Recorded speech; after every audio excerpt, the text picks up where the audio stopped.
दूधो नहाओ पूतो फलो, परिवार फले फूले। सियासत में ये आशीर्वाद दिल से निकली दुआ नहीं होता, बल्कि दिमाग का कहा गणित होता है।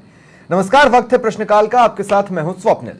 हर चुनावों की तरह एक दल में पतझड़ का सीजन चल रहा है, दूसरे दल में बहार आई हुई है। एक तरफ बीजेपी हर दिशा से जो मिले उसे लपक 370 पार की जुगत में है, दूसरी तरफ कांग्रेस जो आ जाए की तर्ज पर चेहरे बढ़ाने की कोशिश में है। हालांकि बीजेपी में जाने वालों की संख्या इतनी ज्यादा है कि कांग्रेस में आने वालों की खबरें बड़ी हेडलाइन बन जाती हैं।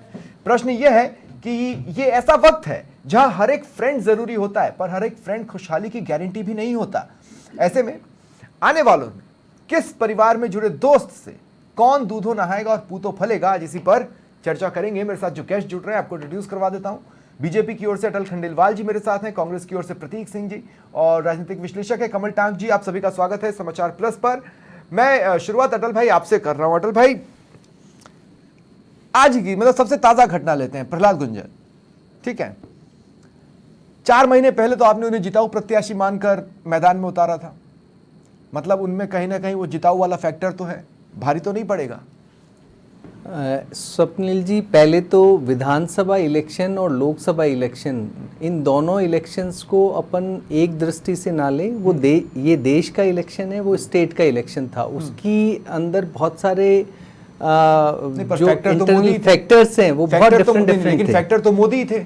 देखिए, ये स्वप्निल जी, आपको मोदी जी एक फैक्टर हो सकते हैं, बट हर स्टेट के अपने अपने फैक्टर्स है। जैसे पंजाब में अलग फैक्टर है, हरियाणा में अलग है, ऐसे ही राजस्थान में अलग था। में तो मोदी फैक्टर अब रही गुंजल साहब की बात या किसी की भी बात, एक विशेषता आप देखिएगा, जो हमारे यहाँ पर ऐड हो रहे हैं और जो दूसरे जगह पे जाके पार्टी में आ रहे हैं, जहां से हम घोषणा कर देते हैं हमारे उम्मीदवार की, उस जगह से कोई जा रहा है, और एक जहां हमने घोषणा नहीं की वहां से आ रहे हैं। तो ये डिफरेंस ये है कि भाई हमारे यहां पर घोषणा से पहले ही लोग आने को तैयार रहते हैं।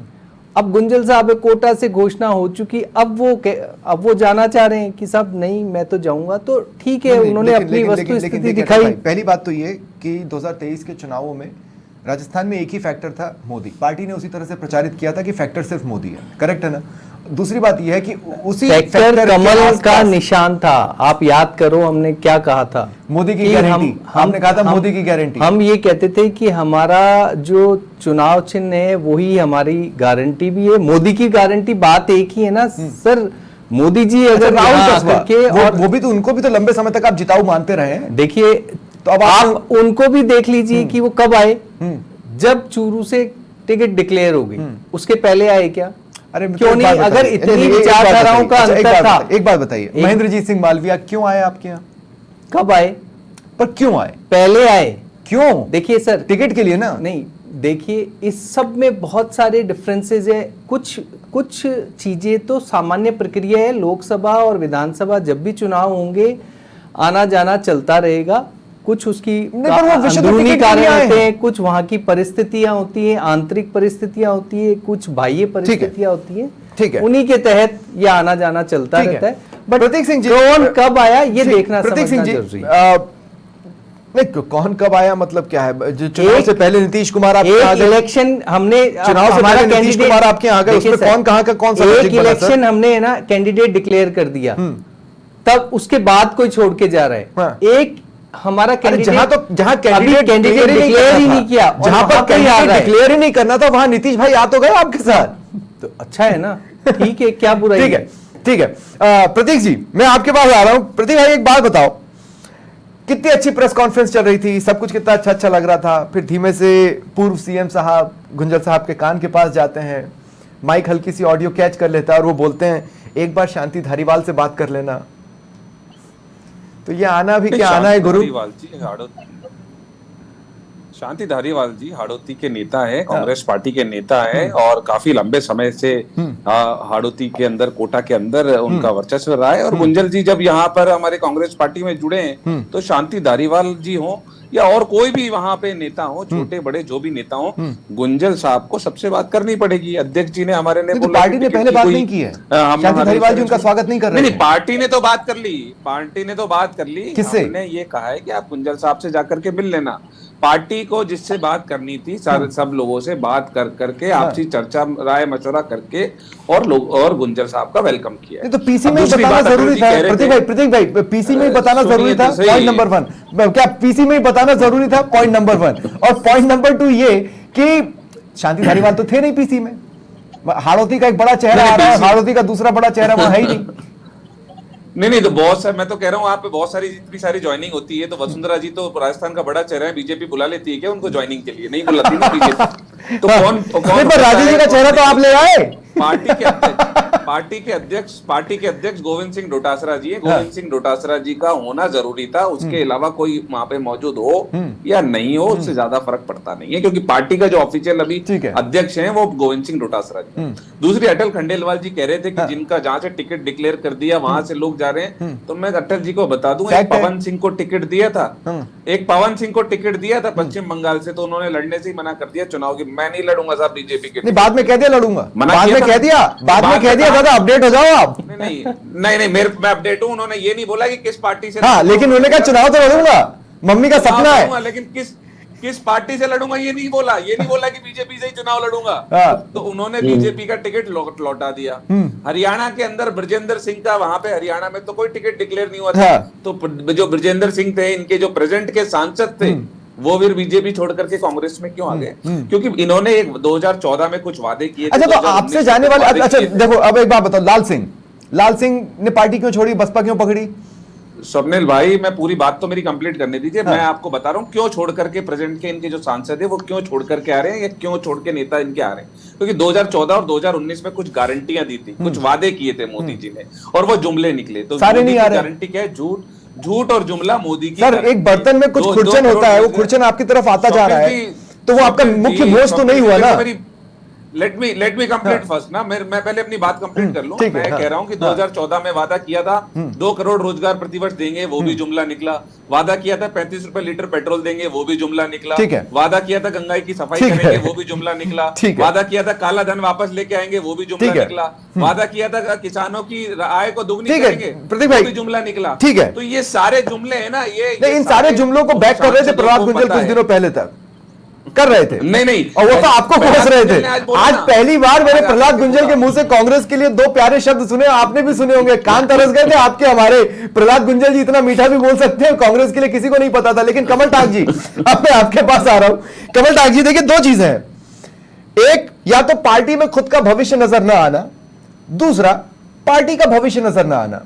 अब जो बीजेपी में जा रहे हैं उनको आप ये मान के चलो कि बीजेपी का भविष्य तो नजर आ रहा है, लेकिन खुद का भविष्य उस पुरानी पार्टी में नजर नहीं आ रहा था।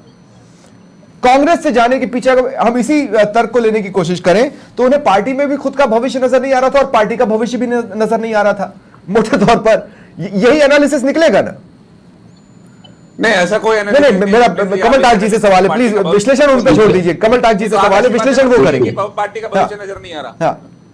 कमल भाई बोले। देखिए, अभी जो पूरा का पूरा ये घटनाक्रम चल रहा है आने और जाने का, उस पे अगर हम मोटे तौर पर देखें तो लोग आने और जाने की क्या इक्वेशंस बिठाते हैं उसको देखें। अभी के जो माहौल है उसमें जिस तरीके से एक सोर्स या एक रुझान दिख रहा है कि बीजेपी का पलड़ा भारी है, ये तो मतलब सारे ही लोग लगभग मान रहे हैं, इवन पार्टियां वाले मान रहे हैं कि भैया हम कम से कम अगर टारगेट रख रहे हैं, कांग्रेस वाले भी तो कहते हैं कि भाई 200 तक सीट आनी चाहिए।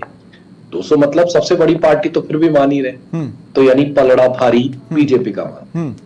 ऐसे सूरत में कोई बीजेपी में आता है तो तय बात है कि वो इसलिए आ रहा है क्योंकि उसे पता है कि बीजेपी यदि सरकार बनाएगी तो उस सरकार के अंदर उनकी हिस्सेदारी होगी, वो उस सरकार का एक हिस्सा बनेंगे और सत्ता का उपयोग दुरुपयोग जो भी करेंगे आने के बाद करेंगे। लेकिन अगर कोई बीजेपी के अलावा कांग्रेस या किसी और पार्टी में जाता है बीजेपी छोड़ के, तो ये तय बात है कि वो इसलिए जा रहा है क्योंकि उसे बीजेपी ने सीट नहीं दी होगी, या बीजेपी ने उसको एक तरीके से कोई ऐसा पद देने का वादा नहीं किया होगा जो उसे चाहिए। तो ऐसी सूरत में वो जा रहे हैं। तो ये दोनों सामने आ गई ये चीज कि कोई इधर क्यों जा रहा है, उधर क्यों जा रहा है। अब आप साफ अंदाजा लगा सकते हैं कि कौन किस तरफ किस लिए जा रहा है। तो ऐसी सूरत में इनके जाने आने का लेकिन मैं एक बात समझना चाहता हूं कि बीजेपी और कांग्रेस दोनों के पास क्या वो बार्गेनिंग पावर नहीं बचा है कि जो जा रहा है उसको रोक तो लें? अब देखिए यही बात है, बीजेपी तो यहाँ पॉजिटिव स्थिति में है क्योंकि बीजेपी के पास जो है वो ऑलरेडी रुझान उनके फेवर में है। तो बार्गेनिंग की स्थिति तो बीजेपी की ही ज्यादा अच्छी है। हाँ। लेकिन बीजेपी ये तो नहीं, सुनिए बीजेपी ये तो नहीं कहेगी कि अच्छा आप चले जाएंगे तो मैं आप ही को टिकट दे दूं ना। बीजेपी तो ये देखेगी कि मेरे लिए सबसे बेहतर स्थिति कौन सी, क्योंकि उसके पास ऑप्शन बहुत है। और बाकी वो व्यक्ति जाएगा अगर किसी पार्टी में ये दिखाते हुए कि देखिए मैं आपका बुरा कर दूंगा, अगर आपने मुझे नहीं रखा तो मैं आपकी ही वो कहते हैं ना, हम तो डूबे ही सनम तुमको भी ले डूबेंगे। तो ये तुमको भी ले डूबे के चक्कर में सोच रहे हैं कि बीजेपी को हम मजा चखा देंगे इन्होंने अगर हमें टिकट नहीं दिया। ऐसा करते हैं सभी उम्मीदवार, ठीक है, क्योंकि ये जो व्यक्ति का जो स्वयं का ईगो है, हाँ। और जो स्वयं का हित है, हाँ। उसके तहत इधर से उधर जाते हैं। क्यों जा रहे हैं ये? ठीक है, लेकिन अब एक अहम सवाल भी आता है। एक अहम सवाल ये है अटल भाई, मैं आपसे पूछ रहा हूं, अधिकतर लोग जो आपके पास आए सेवा के लिए जा रहे हैं, सत्ता के लिए जा रहे हैं, स्वयं के लिए। मैं लेकिन अटल भाई मैंने सारे बयान सुने हैं और मैंने अधिकतर लोगों के बयान सुने और जो छोटे छोटे कार्यकर्ता गए उनसे फोन पर बातचीत भी की है। सबका कहना यह है कि राम मंदिर बना, कांग्रेस के स्टैंड से मैं आहत था और कांग्रेस में आम कार्यकर्ताओं की कोई वैल्यू नहीं है, इसी तरह के सेंटेंसेस बोले। इनमें से किसी भी चेहरे ने ये नहीं कहा कि मोदी जी ने विकास रथ चला दिया और अश्वमेध यज्ञ पर वो निकले हुए हैं और इसलिए हम आ रहे हैं। तो इसका कोई मायने है क्या? इस बात का कोई वजन है?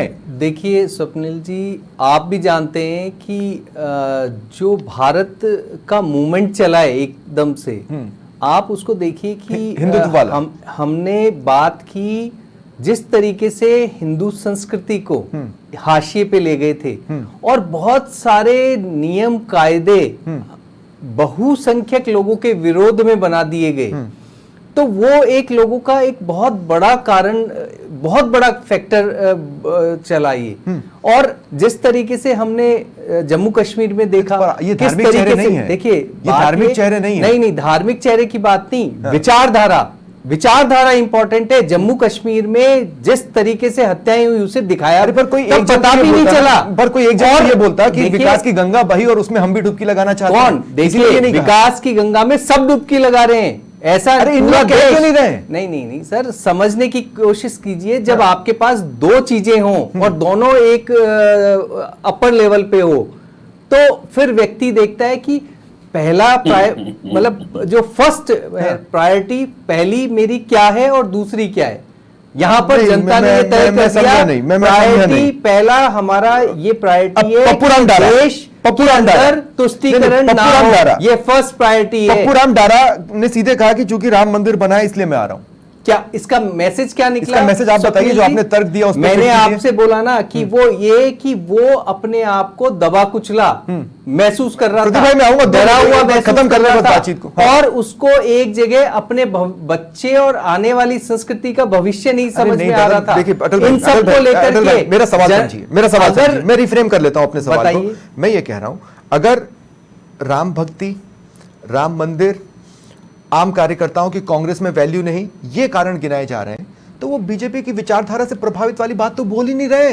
वो तो ये बोल ही नहीं रहे कि मोदी के अंडर में विकास चला। सर देखो, एक आम आदमी है ना, जो एक आम कार्यकर्ता है, उसको जो समझ में आएगा वो वैसी सी लैंग्वेज बोलेगा। पर ये कल को यही कार्यकर्ता आपसे टिकट मांगेगा। सुनिए, कल को यही कार्यकर्ता टिकट मांगेगा। इस चुनाव में तो उनका मौका गया, लेकिन अगले चुनाव में मांगेगा। देखिए बिल्कुल मांगेगा, लेकिन जिस तरीके से वो अपग्रेड होगा और बातों को समझेगा, उसके दिल की भावना बता रहा हूं मैं आपको, कि दिल में जो भावना है वो ये है कि संविधान में जिस तरीके अमूलचूल परिवर्तन करके और बहुसंख्यक लोगों के साथ जो तुष्टीकरण चला है। ठीक है, मैं प्रदीप भाई, मैं आपके पास आऊंगा और जिस मुस्कान के साथ आप बैठे उस मुस्कान को थोड़ी देर और बनाकर रखें। प्रतीक सिंह से ब्रेक के बाद मेरा सबसे पहला सवाल, इतना मुस्कुरा क्यों रहे थे? क्या चीज छिपा रहे थे या क्या चीज बताने को आतुर थे? जब झूठ सुनाई देता है मुझे, तो मुझे हंसी आ जाती है अमूमन, क्योंकि आप अभी बात कर रहे थे कि कौन सी विकास की धारा के अंदर डूब करके जो विपक्षी है वो इनके साथ आ रहे हैं। तो वो ये अटल जी तो बता नहीं पाए, मैं आपको बता देता हूँ। 3 दिन पहले जब कोई ज्वाइन करता है, उसके 3 दिन पहले प्रधानमंत्री मोदी एक व्यक्ति पे आरोप लगाते हैं कि 72,000 करोड़ रुपए का घोटाला हो गया, नेचुरल करप्ट पार्टी है एनसीपी, और 3 दिन बाद फिर उसको बुला करके अपने यहाँ पे उप मुख्यमंत्री बना देते हैं। प्रफुल्ल पटेल के खिलाफ आप देखिए ईडी की कार्रवाई हो जाती है, उनकी प्रॉपर्टी जब्त हो जाती है। इतना दूर क्यों जाना प्रतीक भाई? नहीं प्रतीक भाई मुझे रोकना पड़ेगा। मैं कह रहा हूँ नहीं सुनिए ना, इतना दूर क्यों जाना? मैं आपको सिर्फ बांसवाड़ा डूंगरपुर तक ले जा रहा हूं, ठीक है? महेंद्रजीत सिंह मालविया पर आज कांग्रेस आरोप लगा रही है भ्रष्टाचार के, है ना? तो ये उस पीरियड के हैं जो इस पीरियड में वो सत्ता का हिस्सा थे, तो आपकी नाक के नीचे क्या उन्होंने भ्रष्टाचार कर दिया?